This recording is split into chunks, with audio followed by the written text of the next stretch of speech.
out the shutters for this thing. So I got, Derek picked up some 3/8 4x8 sheet of plywood.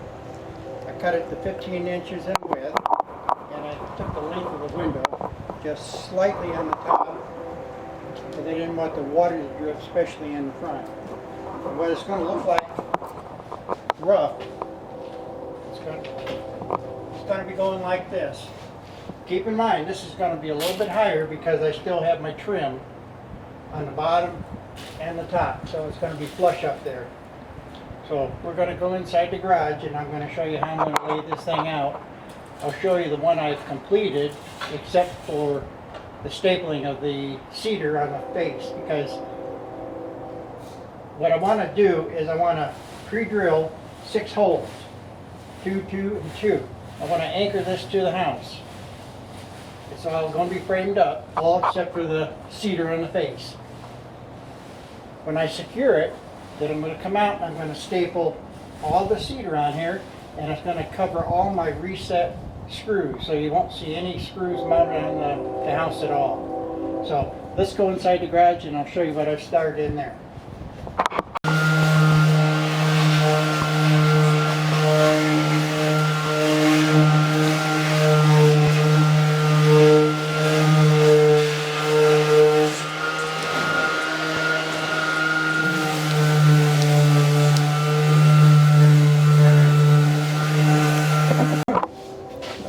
When we originally started this project, I told you I was going to notch so I could overlap the 3/8 plywood to keep it watertight. I had to go to plan B because the table saw, the guard, denied me to cut the notch all the way through the length of this 1x. So I went to, like I said, plan B. And plan B is basically cut my angles, and then I'm going to staple, thread staple each one of these pieces to the backing. And then I'm going to reinforce it with each corner, and I'll put 4 brads in there to hold it. And then when I get it on the house and I lay the cedar on here, that's going to reinforce the sides. Now I've already got 4 of these trim cut out, but basically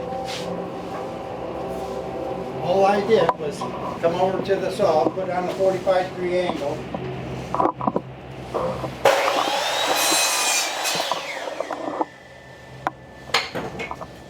and cut my 45-degree angle, and it should be perfect. So I'll go ahead and staple this one together. The stapler has been giving me a little problem because sometimes it doesn't fire off the brad.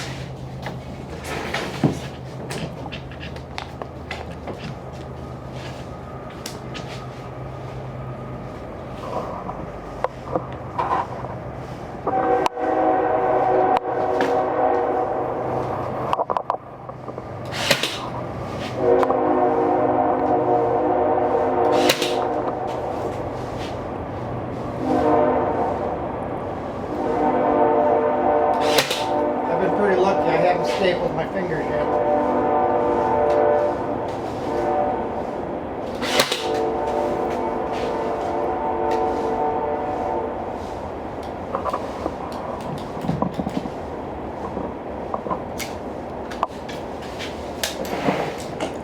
I don't know.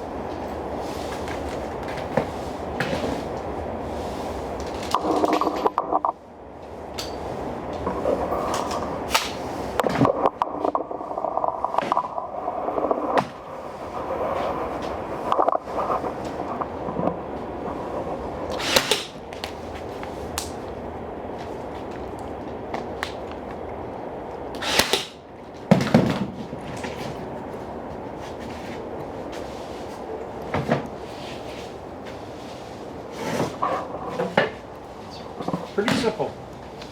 The first one took a lot longer because I didn't know how it was going to look for one thing, and I didn't know how the angles would work out.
because I'm not. Gotta have my safety glasses on.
Every once in a while I get a staple that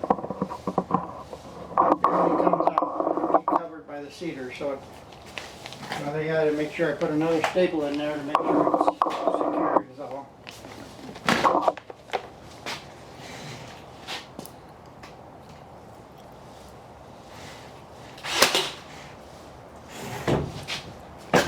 Okay, that's your basic frame.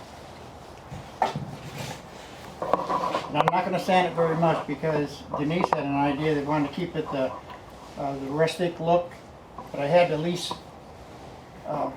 sand my corners because I wanted them flush.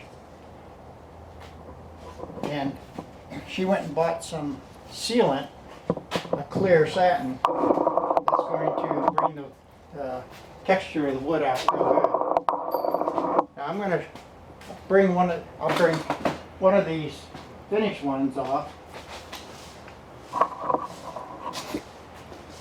When I get done, it's basically going to look like this on the apron. I'm going to have to sand each one of these individuals, make sure the edges are nice, touch up the face, and there's a couple cuts that I didn't quite get the way I want it, so I'm going to fill them in and sand them up so you'll never see it. So, but anyway, that's going to be the final project. This is going to take a little time to cut each one of these, but I'm going to cut one of them to give you the basic idea of how I actually cut these up. I'm using the square here, and it's a 45-degree angle through here. And I basically cut the 45, and then it's going to lock in place like this. Now the saw is already set up for the 45. I'll go ahead and just cut one. Give you an idea.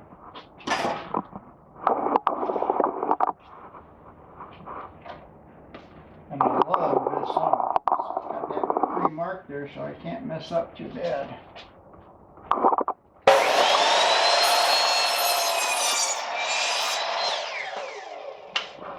And I always save all my small pieces because I got the small pieces I put in there too.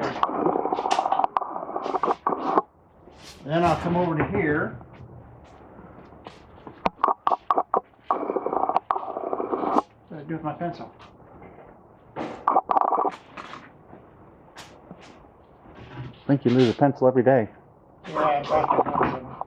Then I'll just, since I already have one pre-made up, it's easy to get my angles in the right pieces because both of these are identical to the ones I'm making.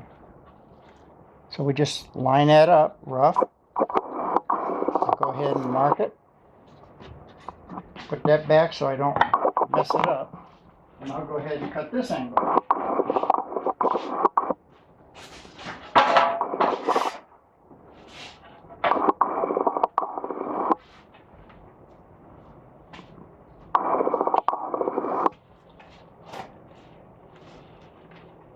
Got to make sure it's against that back or you won't have a 45.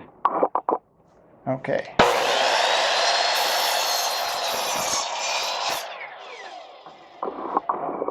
Then go back over here.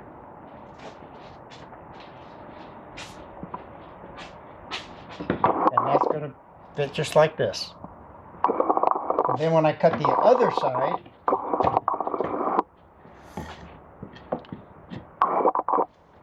it's going to fit like that. And the only difference is when I get to the bottom, I've got a special angle one I got to cut, and I got both the corners on the upper part. Pretty simple.